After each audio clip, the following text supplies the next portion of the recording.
a mom, I'm an entrepreneur, I'm a chief revenue officer, and sometimes the most difficult conversations I have are in my parenting world. So I'm going to use an example of parenting and chores. And listen, I will tell you right now, parenting, it's a work in progress for me. So maybe some of you listening are like, yeah, duh, I've been doing this forever.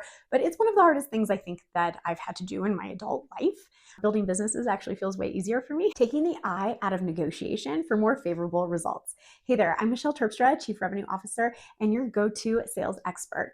And if you've been following me for a while, you'll know that I'm doing a series right now of how you can add in your sales skills, negotiation skills, influence skills into your everyday life so that you not only see results in your business or in your sales role, but also in your life for more pleasurable, desirable outcomes from your conversations. This applies across all of your relationships, both professionally and personally. So today I'm going to talk about one of my favorite things, which is removing I out of your conversations. And this may go against the grain of things that you've been taught in the past.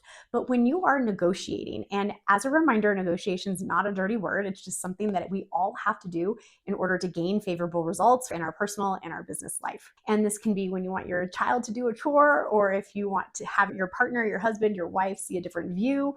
It can be when you're at the car dealership. It can be when you want to get preferred service somewhere in your life. And for example, if you want to beat the line at the DMV, or if you need help and you don't have all of the documents that you need, like there's so many places that you can apply this, right? And so this topic around removing I. First of all, when you're in negotiation, you have to remember that you both want things. Now, you can create win-win solutions, which is honestly what we always want because that's the best solution. However, the other person is coming at it with a different set of ideas, desires, and wishes. They may not be as attuned to win-win results. They also may not have the capacity that you do to control the conversation, to lead the conversation. So it's an opportunity for you to lead the conversation and remove I. So what that means is if you really want something in life, you have to understand what the other person wants. And you have to have the ability to what? Position what you need in the eyes of what they want so that they get what they want and you get what they want, but you yourself aren't necessarily involved in the I need, or I want, or this is how it needs to be for me to be happy. Whatever the language is that you're using needs to be changed.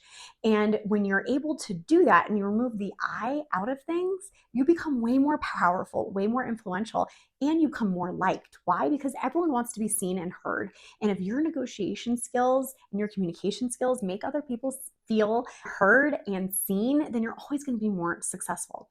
So let's go ahead and use a real life example of exactly how you can use this, okay? So most of you know I'm a mom, I'm an entrepreneur, I'm a chief revenue officer, and sometimes the most difficult conversations I have are in my parenting world. So I'm gonna use an example of parenting and chores, and I'm recording this during the summer right now.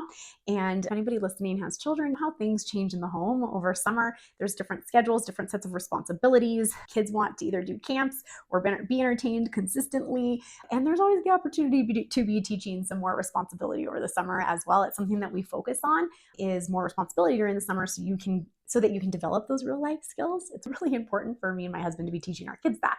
And with school out, you have more time for that. So one thing that we started doing this summer, so I have a 7-year-old and an 11-year-old as I'm recording this. And one thing that we did is we started having our kiddos do their own laundry. Okay.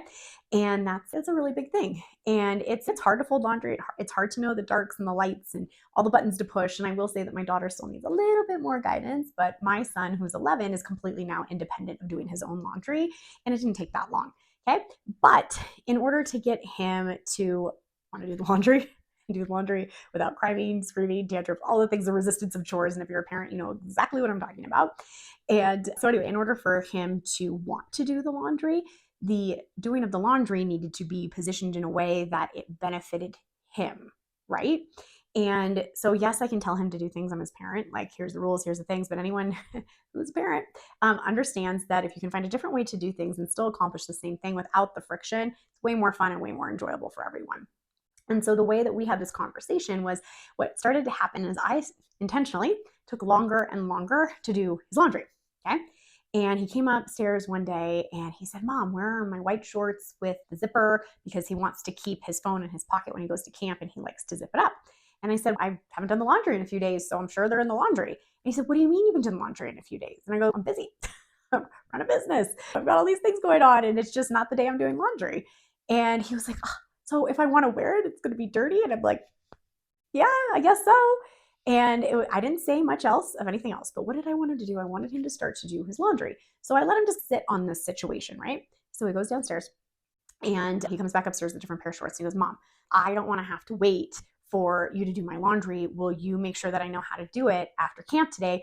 Because then I can do my laundry faster and I'll have my favorite shorts. And I said, oh, that sounds like a great idea. And I said, you know what, Owen, I think that when I was about your age, I started doing all of my laundry. And I think I remember because it was taking my mom too long. So I totally get it. And I said, is this something that you just want to take on so you can control when all your clothes are ready and you can wear whatever you want each day? Or what are you thinking?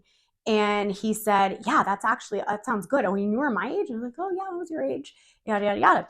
And so we had this whole conversation. He was super excited. And so he asked to take my laundry basket that had a variety of whites, darks, and colors. Like that's how we divide it up and do the laundry.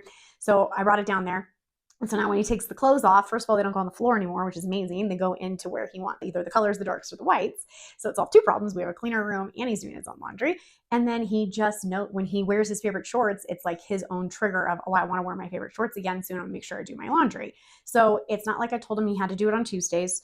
I didn't force it. I told a short story about, hey, I remember when I wanted to start doing that. But did I ever once say, I need you to do your laundry because you're old enough and you need to take responsibility and this is the plan and I need no. So I let the natural circumstances of me not doing the laundry as quickly as possible to drive his interest in wanting to do the laundry so that he had his favorite shorts. See the difference? It's calm, it's negotiation, it's everyday communication, and it can help you achieve your results without having to fight or raise your voice or get angry or allow your ego to get involved. And listen, I will tell you right now, parenting, it's a work in progress for me. So maybe some of you listening are like, yeah, duh, I've been doing this forever. But it's one of the hardest things I think that I've had to do in my adult life. Building businesses actually feels way easier for me. And so if you can relate to that, let me know in the comment section below. Maybe give me an extra like, share it with a friend who may feel that way. And so as I've built businesses and as I have in my own way, like I'm always improving my sales, negotiation, and influence skills, I'm now finding adaptable ways to use them to improve my parenting and like the way that I'm parenting and still get the things out of the kids that we need so that we can put completely independent people out into the world. So I hope that the lesson around taking I out of negotiation helps you in your everyday life, your business. And if you use this and you remember, I would love for you to come back and tell me a story in the comment section below. And don't forget to subscribe to Sunday Sales Delight. That's sundaysalesdelight.com. And you will get our weekly newsletter about building businesses, being awesome in life with influence and persuasion, and of course, sales skills. Talk to you soon. See you next time.